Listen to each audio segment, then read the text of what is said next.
Hi, I'm Alan Beech from Beech Consulting. Welcome back to Beech Talk. Let's quickly recap the steps that we have covered so far in the customer interaction. First, the greeting. Let's start every interaction with a warm, personal greeting. It sets the stage for the whole interaction. Then we talked about understanding the customer's needs. When you do this properly, by asking clarifying questions, it shows the customer you care and it sets the stage for a positive interaction. Next, we talked about explaining the benefits. When you understand the need, then you can talk about how your shop can solve the problem.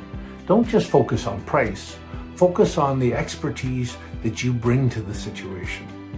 Finally, we talked about getting agreement. When you're on the same page as the customer, this is a simple step. Present the solution confidently and move forward. Thanks for watching. If you'd like more tips on how to improve the front counter of your auto repair shop, go to beechconsulting.ca.